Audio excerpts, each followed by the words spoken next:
Hi, my name's Jason Hogan. I work for the Saskatchewan Prevention Institute. My title here is Child Traffic Safety Program Coordinator. My program is funded by Saskatchewan Government Insurance. Today I want to show you how to install a baby bucket or rear-facing only seat or infant bucket.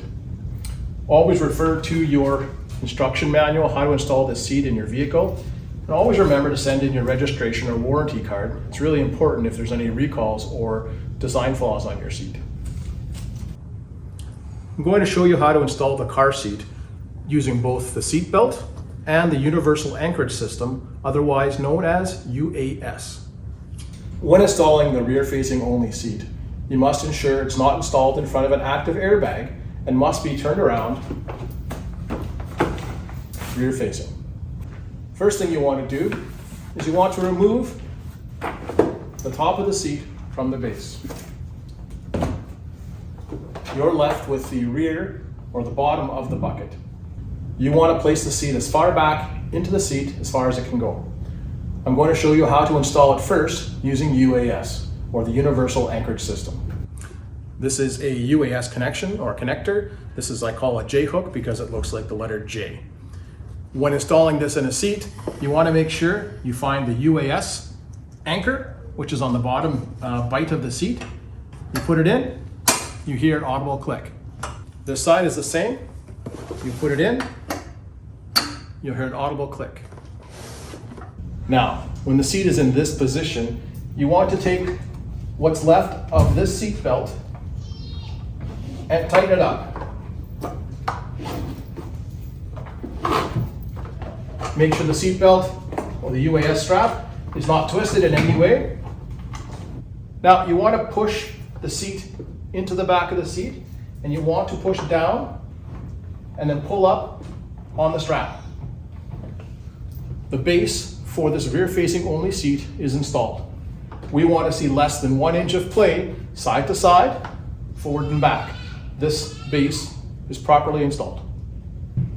I'm now going to show you how to install this rear-facing only car seat or infant bucket using the conventional seat belt. Always remember to store your UAS properly if you're going to use your seat belt. In this case, there are little hooks on the front of the seat that you store these UAS clips because they become flying objects in the event of a crash.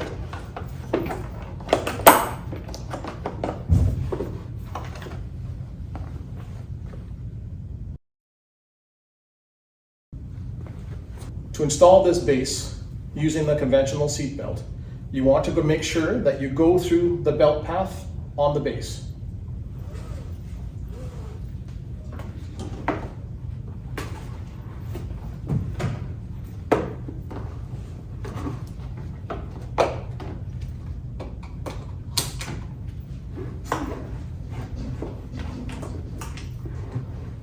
If your infant base has a lock-off, you do not need to lock the seat belt.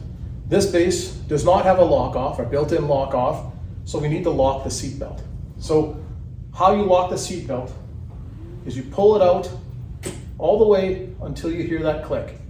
When you let go, you'll hear the ratchet system going. It's locking in place every single time.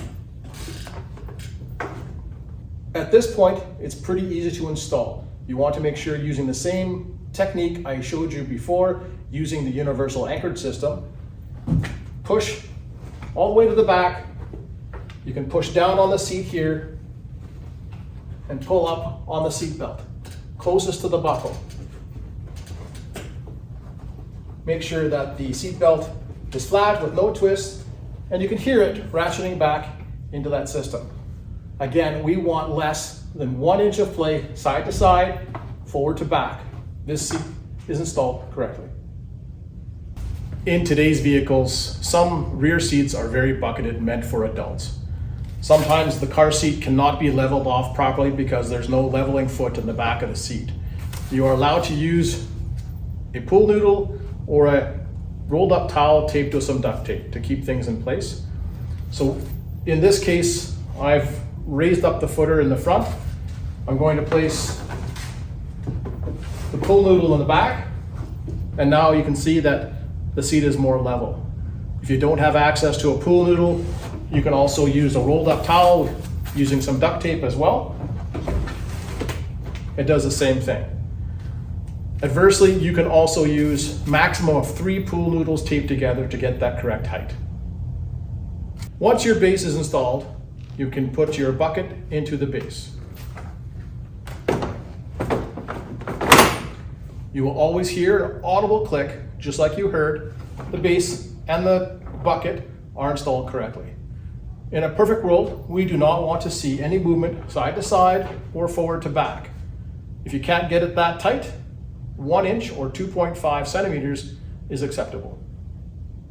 On this particular seat, the level indicator has to be blue and make sure the seat is installed correctly, has the correct angle for the baby. If it's orange, then it's not installed correctly. When you install the seat, it's always going to have an audible click so the seat is installed correctly. Another thing to remember is the handle position on this seat must be in this position here. Again, every seat is going to be a little bit different. Always refer to the manual that comes with your seat. If you have troubles trying to install your car seat, always refer to your user manual that comes with the car seat. Every car seat sold in Canada will come with a manual. If you have issues after that, you can call the manufacturer or you can contact a certified child passenger safety technician or CPST in Saskatchewan. There's a listing on the SGI website.